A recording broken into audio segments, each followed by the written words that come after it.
On June 8, 2019 at the United Center in Chicago, Illinois, Jessica Eye will be facing her toughest opponent to date, the UFC Women's Flyweight Champion of the World, Valentina Shevchenko.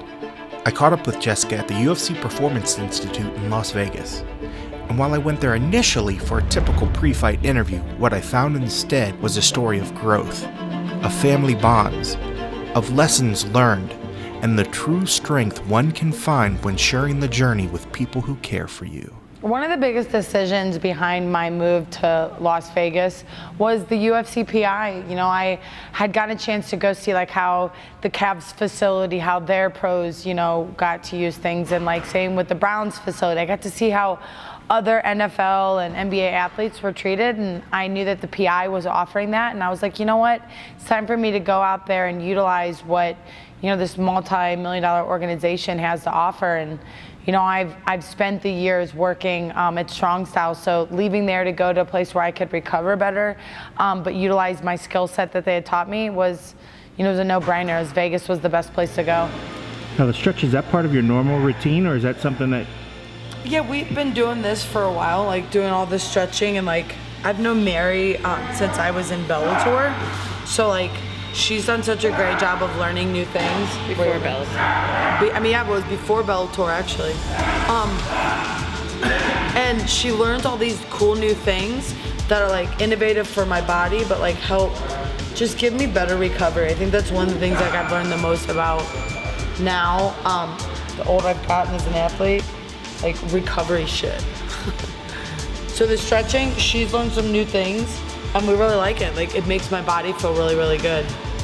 So a year ago, we did a baseline test of like my entire body, my bone density to like my nutrition to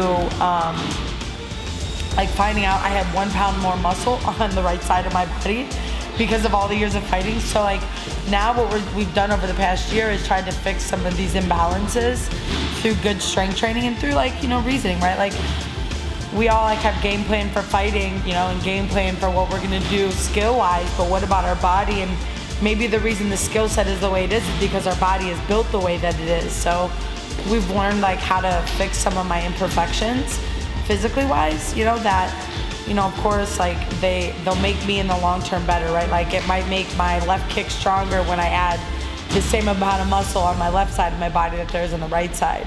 I'm starting this new team, and I'm allowing people to find confidence in their self, but by them finding confidence in their self, I find confidence in myself, right? Because they're believing in me. And again, it's scary, right? Moving across from East Coast to West Coast or Midwest to West Coast, like it's a lot, like there's a lot of uncertainty. And I was really awesome that I was able to convince, you know, and it didn't take too much convincing, but was able to get them to see the light at the end of the tunnel for them, but also, you know, what we both could bring to the table with each other.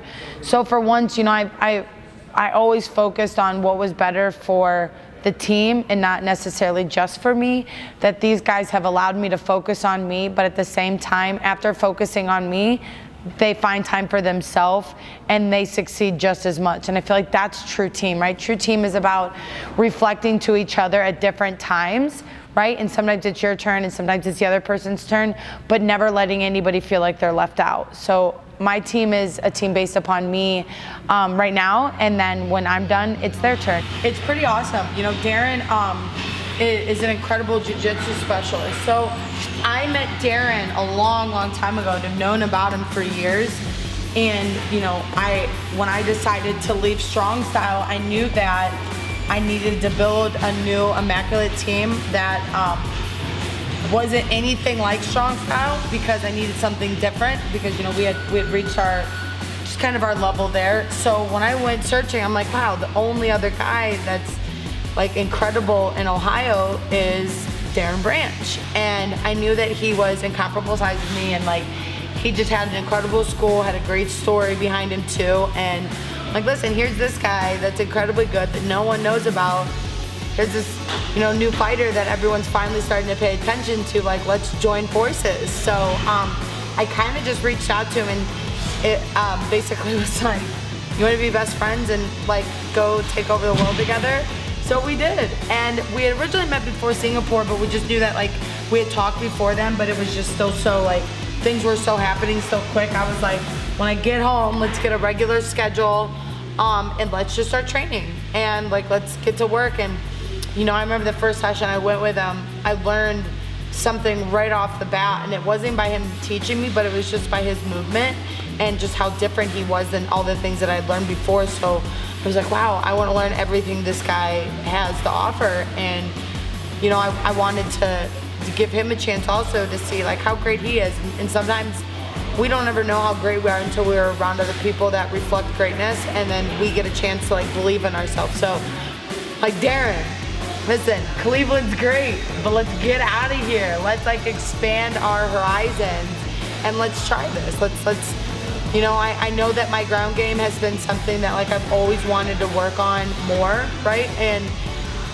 I came from such ground background, like, and it was always good. There's nothing wrong with it, but I just needed something different. And Darren just had like the perfect recipe, and I still can't beat him. I still can't keep up, and that's how I know I got the right guy.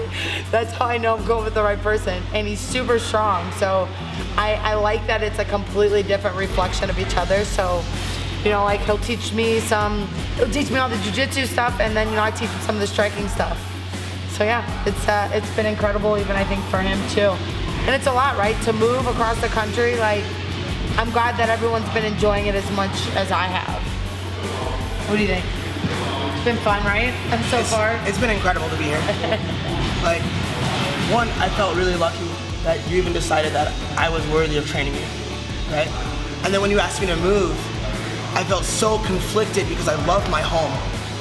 I love my students, and I let fear actually hold me back from answering you faster.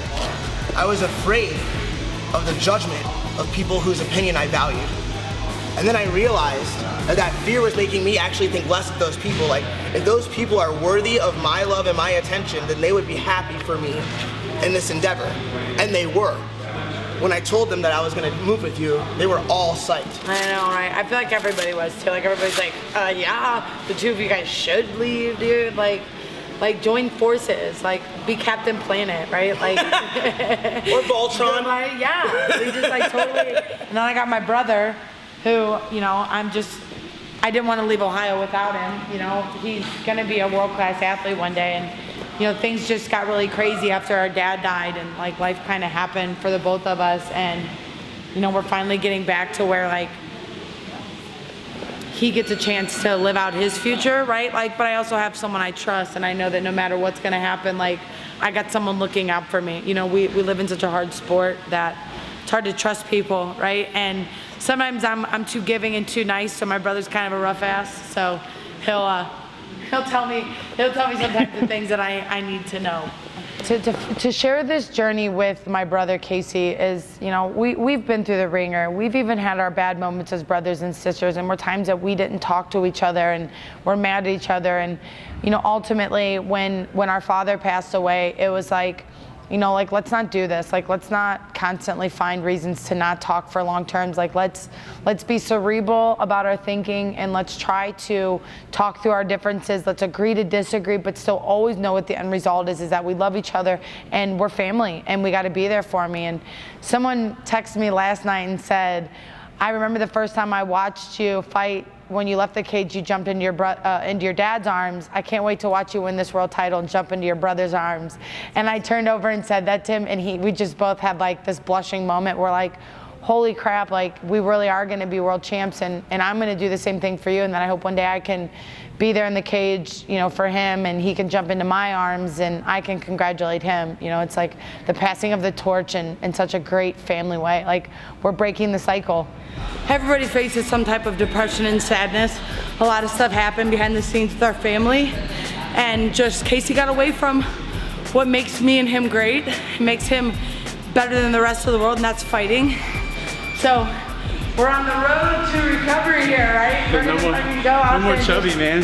No, he's gonna get back and again teach everybody how to come back from adversity, and that's a true champ, right? Nothing's easy. Hey, long road, but if you want it, it's always worth it. Absolutely. Don't hit me in my belly no more. You guys don't let the cages be pooping on the mat. Oh, yeah. I think my mindset has really changed. I think that's growth as a woman, right? Or as an adult, right? Like I'm not the same, 18, 19-year-old girl that found this sport, and I'm not the same girl I was at 23, 25, 27. I think that mental maturity came, right? Just through age. But also, just going through some really dark moments. Like most people come to the UFC and life kind of happens in a great way. Like for me, first fight overturned for marijuana. Second fight, I lose a close decision. Third fight, I bust an ear off. I'm going to do something great. Then 4 losses straight. It was like, whoa, like so many things were happening in my life. My father was sick with stage 4 brain cancer. We had a troubled relationship. I'd been in a troubled, relationship with a man. And I feel like all of those things, like I was just like, oh, it's whatever, it's just gonna make me tougher in the fight. But really when it came to fight day, I was exhausted. Fight week, I was just like away from all of the bad stuff. And it wasn't even all bad, but it was all mental stuff. Like I have been bad in the past of being too hard on myself emotionally and taking on way too many things.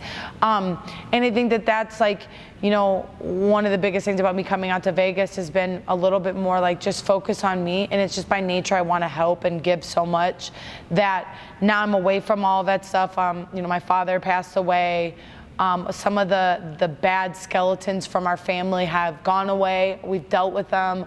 I'm not in a bad relationship with a man anymore. And, I'm now forced to leave. I wasn't forced, but I left the team that I had been with all those years and forced into a new setting that now it's like I'm finding a much more mature Jessica, and I'm finding just a better relationship with myself, if that makes sense. Like I'm now making a better connection with me, and emotionally, mentally, and physically, that like it's hard to take me out of my element, because I know that usually ends up in me feeling bad about myself, losing a fight or whatever it is. So just found better connection with myself and let a lot of the past be the past, let the future be its exciting self.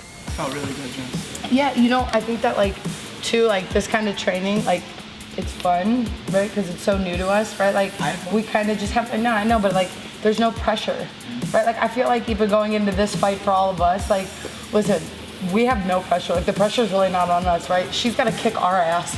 Everybody has expectation because she's the champ. Everybody already thinks we're gonna lose. Everybody already thinks we're not as good.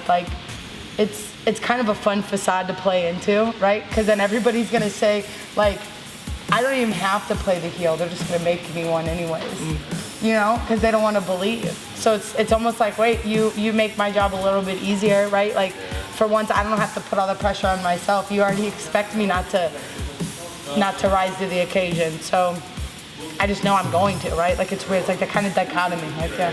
Tell me I can't, I will. I think that we all know that Valentina is an incredible Muay Thai specialist, right? We know what she loves to kick. We know that she loves spinning techniques, right? We've seen her, grind people up against cages, right? We've seen her on the ground, and we've seen her finish someone on the ground. So I think she's very, very versatile in that way, right? I think that she brings a lot of years of experience to it. I think that the difference between me and her is I have taken my weaknesses and made them my strengths, whereas she just takes her strengths and tries to make them stronger and doesn't take what she's not good at and make it better. And I think that was, I remember when that happened to me in my career, whenever I found out my weaknesses were truly being pulled out, right? So my job and my corner's job will make sure that we capitalize on all of my weaknesses, make them my strengths so that we balance it out, but we take her weaknesses and we really capitalize on that. And I think one of her biggest weaknesses is her ability to adjust to the fighter that she's fighting and do something different. So again, I think being versatile and being a true martial artist wins this flyweight title and keeps me champion for a really long time. Learning how to plug and play each aspect of martial arts. If it's boxing, if it's striking, if it's kicking, if it's elbows, if it's Brazilian Jiu-Jitsu, if it's catch wrestling, regular wrestling. You have to learn how to be good at all of them so that you can learn to, plug and play, baby. Plug and play by the second. You gotta learn how to adjust at that moment. And that's been the difference, I feel like, that I've been showing. Like, see, I think you're the baby face. I don't think you're the heel. You don't think? I think you're the baby face. Like, maybe it's a perverse world where a person would be an underdog and be a heel. It's a perverse world where that's the case. Yeah, but I'm evil. That's your nickname. You are not a fucking evil woman. Like, look what you've done for me and Casey. You know what I mean? Yeah, evil bitches don't take their friends to fucking Vegas and make sure that they have food and shit. Right? That's not what evil people do. Yeah, so, that's the dichotomy. The underdog is a real thing.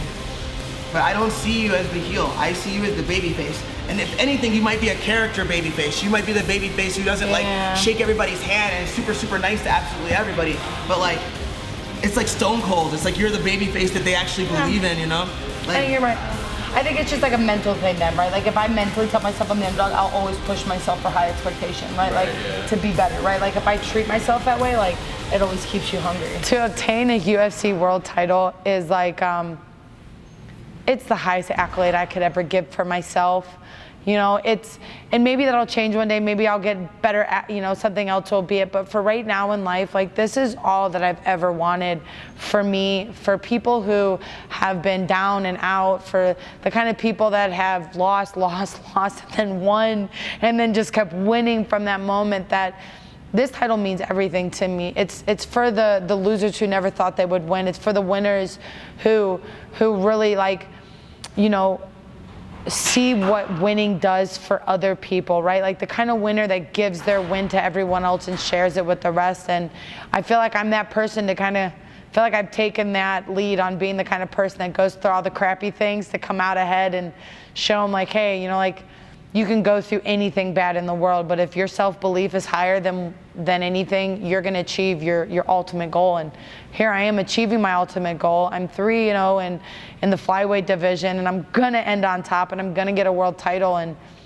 like I feel like I can feel it on me now, and it's not to even take anything from her, but it's just like what I know my purpose is in the world. And we always joke about it, like, you know, they had Rhonda the reason, and they have all, like, I think another girl calls herself the future. Well, I'm the purpose. So I'm the purpose why people believe, and my belief is so strong. We're still welcoming 2 more people to our corner, but you know, these guys are my top corners when it comes into this fight, and it's so crazy because like it's finally the title fight, and I feel like holy crap, like this couldn't be any more perfect. I feel like there's a little bit of magic going on, but so much magic. It's so much like crazy things that are just happening in all ways. Like to marry my massage therapist, having to be out here at the right time. Like it's like everything's like kind of been happening. So like I kind of pinched myself or like hit myself a little extra harder to be like, all right, just stay humble, stay ready. Like we've seen way too much crazy things happen that like I think it's also great for me, but like great for the people that have been doing this journey with me, and as well as the new people that are doing this journey with me. Like we're all like, whoa, this is like. Is this how success really happens? It's a lot of really crappy years, and all of a sudden it's like life just turns over, and it's like almost like it's happening that way. It's crazy when you know you won the fight before the fight even happened.